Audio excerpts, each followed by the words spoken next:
Walter Cronkite would not have put on blast Bernie Sanders having his soul sucked out of his body in real time. Now we are living in an era where they're not just being broadcast to the world, if not necessarily amplified. You've got people, real-time legal, political, intellectual commentary from the likes of Robert Gouveia, Watching the Watchers, Viva Frei, Benny Johnson. I don't think Bongino was covering it live. I don't know, people covering it live. Alex Jones, InfoWars, covering it live, amplifying it to millions and millions of people. And you have what they call in the military, I only know this because someone called it to me at the Ottawa trucker protest, and it was the greatest compliment I ever got, force multipliers.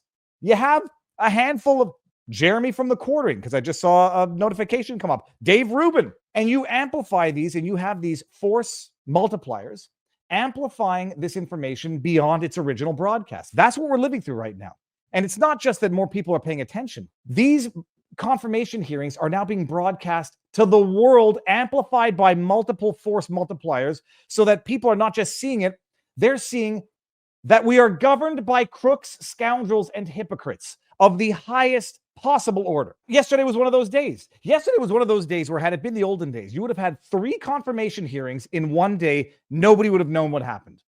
You had Tulsi Gabbard, you had Kash Patel, and you had day 2 of RFK Jr. And I covered the Kash Patel. Gouveia covered the Kash Patel. Luckily, we had others covering the Tulsi Gabbard. And these produced gems. These revealed black pill conspiracies of olden days, confirmed true stories of today about the corruption and the murderous nature of the deep state military-industrial complex. It was amazing. My personal favorite highlight of the day, and I have it on the backdrop here, was RFK Jr. absolutely breaking Bernie Sanders. Bernie Sanders is now a broken man.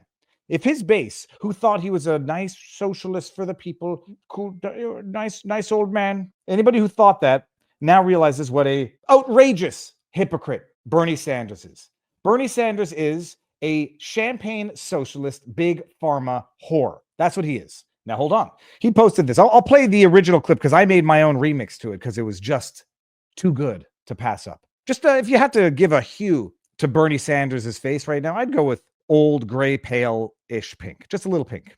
By the end of this, he's going to be redder than an heirloom tomato. I'm going to make America healthier than other countries in the world right now. Will you guarantee do what every other major country does? That's a simple question.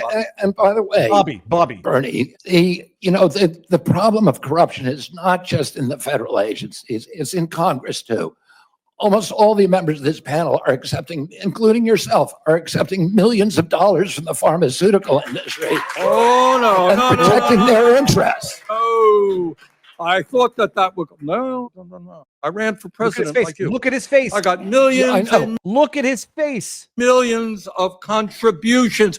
They did not come from the executives, not one nickel of PAC money from the pharmaceutical industry. They came from workers. In 2020, you were the single largest because I had pharmaceutical money from workers all over this country. Look at that face. Compare it to here. Compare it right to the beginning. Here. That's Bobby. And he calls him Bobby. Largest acceptor of pharmaceutical dollars. No. From workers in 1.5 million. Yeah, out of 200 million. All right, but you have not answered. Last question. You have humiliated, absolutely destroyed. And I want to go back to the beginning because there's nothing wrong with Bobby's first name is Bobby. People who know him call him Bobby. People call Robert Barnes Bobby. I've never called him Bobby in my entire life. It's very weird when people do it, but it's nice. By the way, it shows a decades-long relationship that the two of these men have. And now RFK has become Bernie's enemy only because he's become a Trump nominee. But I want to play it again. I'm going to make America healthier than other countries in the world right now. Will you guarantee do what every other major country does? That's a simple question. It's a simple question, Bobby. They're in confirmation hearings. And then RFK comes right back with Bernie. By the way, Bernie. I love it. I love it. Did you notice, by the way, very subtly, I mean, maybe you don't have to be an experienced litigator to have seen the goalposts move in real time. First of all, I did not receive a single penny from executives. It's a lie. That's a lie, period. I did not receive any money from CEOs. I think that might be a lie as well. But how quickly it went from not a single penny to $1.5 million out of $200 million. Yeah, go run again, Bernie. See how much $1.5 million you get from executives, from pharma. The biggest single recipient, I think second, was Elizabeth Warren. It was so good. It was so good. But here, hold on. What does it feel like to have your entire legacy destroyed? Look at this. Here, brother, I'll pause it. Almost all the members of this panel are accepting, including yourself, are accepting millions of dollars from the pharmaceutical industry.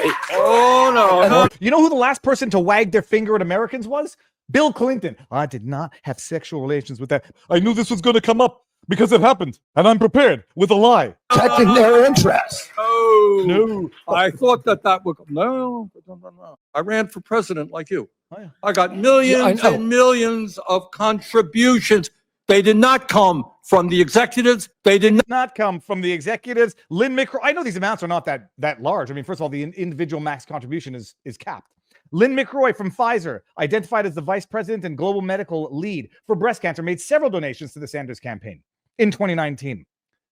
not come from the executives. It did not come from the executives. Chiffon Wong, listed as the executive director of global evidence and value development at EMD Sereno, donated $1,000 to Sanders. It's part of Merrick. They did not come from the executives. They did not come from the executives. Austin Kim, executive vice president, general counsel, and secretary of Acadia Pharmaceuticals, contributed 200. However, Acadia is not listed as Sanders' pledge list as it is not a member of Pharmaceutical Research and Manufacturers of America. And then we get to the end. The pivot. That was only $1.5 million, the most of any individual senator. 1.5 million. Yeah, out of 200 million. All right, but All right, there you go, Bernie. And you see his face just keeps getting redder and redder and redder. And then he's out here on Twitter today trying to cover his big hypocrite, champagne socialist, big pharma whore ass today. Sorry, that sounds really, really quite disgusting. And you know, the Barnes always says it, a stuck pig squeals. I heard another one the other day. Oh, whatever, a stuck pig squeals. What's the stuck pig doing today? I'm out on Twitter. I'm trying to clear my name. Bernie Sanders, what does he say? 0 donations from pharma CEOs. 0 donations. Oh, it's so nice, CEOs. What is that? You've narrowed it down to 12 people that you didn't get donations from? 0 donations from Wall Street CEOs. 0 donations from oil company CEOs. 8 million from working people, giving $27 at a time. I'm very proud of that fact. Then why are you acting like a pharmaceutical apologist? Comes from man in overalls. Even when I have disagreed on specifics, I have admired your principled consistency in watching out for middle America. But your hardline pharma benefiting stance is okay, whatever. 0 from I took 0 from the CEOs. That's amazing. And speaking of big pharma whores, the other one, you never thought you'd see the people shilling so hard for big pharma, eh? Let me bring this one up here. Back in the day, remember when the banks were responsible for the subprime lending crisis that, destroyed people's lives, and they got a bailout at the end of the day because they were too big to fail. This is Elizabeth Warren complaining that RFK Jr., in suing pharma companies for the damage they might cause, might bankrupt the pharma companies for the damage that they cause. Profitable. In fact, he may have the opportunity to bankrupt the vaccine manufacturers, and then nobody gets vaccine. Oh my God. Now do the firearm manufacturing companies that you want to bankrupt so that nobody can get a firearm. It's an amazing thing how they think. They tell you how they think. She's so scared that they might actually bankrupt the pharma companies, then no one's going to get their vaccines. Bullshit, first of all. You make a good product that doesn't kill people, and it works, people might actually get it even without a mandate. But she's telling you what they want to do to the gun manufacturers. They want to bankrupt them, sue them, a la Sandy Hook lawsuits out of Connecticut, and bankrupt them out of states so that nobody can get a firearm, because that's how these constitutionalists want to protect the constitutional right to bear arms. He might actually hold big pharma responsible, and then they're going to go out of business. And then where are we going to get our donations from?